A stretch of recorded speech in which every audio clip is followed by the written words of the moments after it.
Vous avez été encore très nombreux à fêter le 14 juillet, le jour de la fête nationale. Et c'est bien normal, parce qu'on est fiers d'être français, donc on a envie de le célébrer. Sauf qu'il ne faudra plus le faire le 14 juillet.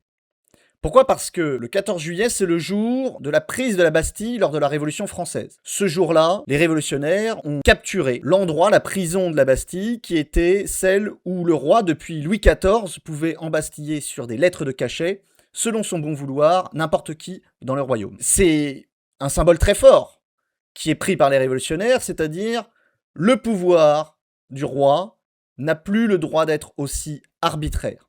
Nous revendiquons une égalité de citoyens.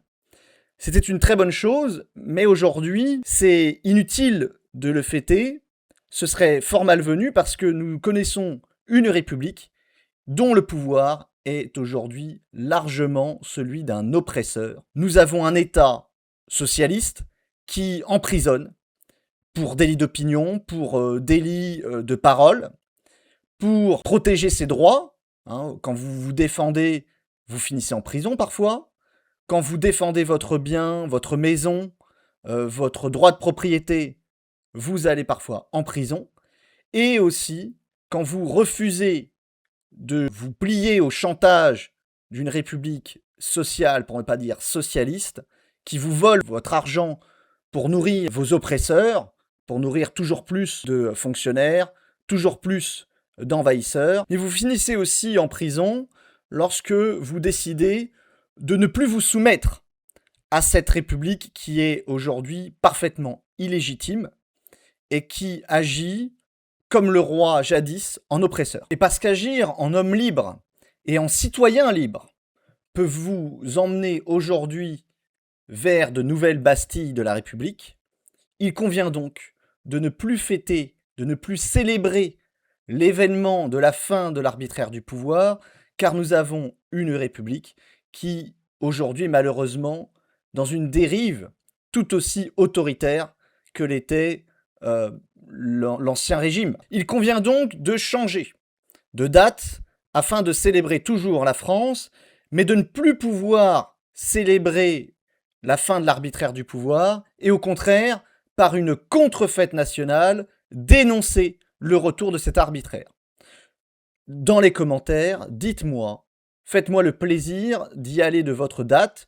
Quelle date souhaiteriez-vous voir devenir une contrefête nationale pour pouvoir exprimer notre fierté d'être français et la volonté de vouloir vivre libre dans notre pays contre l'arbitraire de ce pouvoir illégitime qu'est celui de la République française aujourd'hui, 5e République française fondée par le général de Gaulle, et qui est une république sociale, c'est-à-dire socialiste, ce qui est illégitime par les droits naturels, illégitime aux yeux du sens même de cette Révolution française. Je vous propose donc 2 dates. La première, c'est celle du 4 août.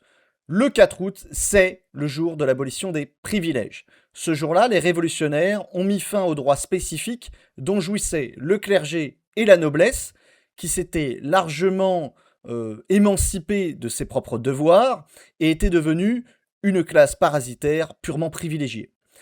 Ce jour-là, l'égalité des citoyens a été constatée devant la loi.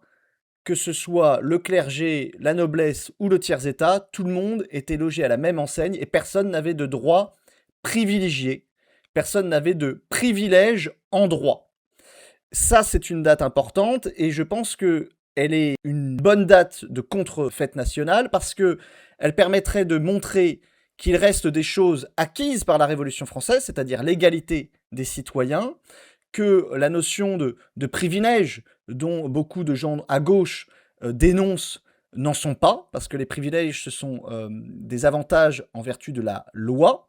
Ça permettra de rappeler que l'égalité, selon la loi, est fondamentale de notre démocratie, en tous les cas du bon vouloir de notre continuité française, et qu'il faut conserver cela.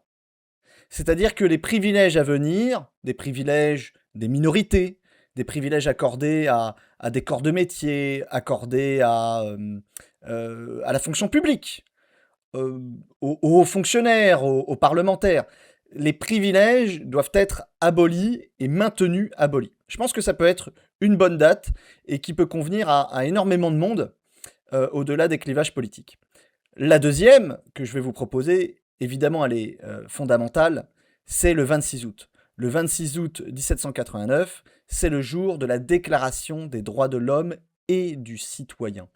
C'est le jour où nous consacrons des droits naturels dans cette déclaration, des droits libéraux, le droit de la propriété, la liberté individuelle, les libertés individuelles, et qui les consacre dans cette loi, c'est-à-dire que nous estimons en tant que sacrés ces droits-là fondamentaux qui sont supérieurs même à ceux que voudrait nous imposer une république sociale et donc socialiste et qu'on appelle les droits sociaux.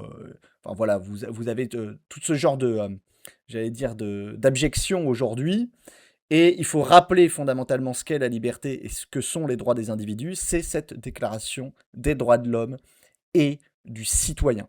Et je pense que ces deux dates, le 4 août ou le 26 août, on reste dans un domaine estival, on ne casse pas une continuité d'aspiration de liberté qui a été pourtant le moteur de la Révolution française, même si nous pouvons que regretter d'ailleurs son dénouement, hein, c'est-à-dire la terreur et derrière la guerre civile. Et donc pour ne pas faire de révolution dans la révolution, je vous propose ces deux dates qui me semblent plutôt justes pour faire une contrefête nationale tout en conservant notre aspiration à la liberté et à celle de tous les Français. Cette vidéo est maintenant terminée, n'hésitez pas à la liker, à la partager surtout et à me dire en commentaire quelle serait selon vous une meilleure date pour célébrer la nation et le peuple français. Je vous dis à bientôt, n'hésitez pas à soutenir mon travail sur YouTube, sur Tipeee, à me suivre sur Telegram ou à me suivre sur Twitter. Au revoir.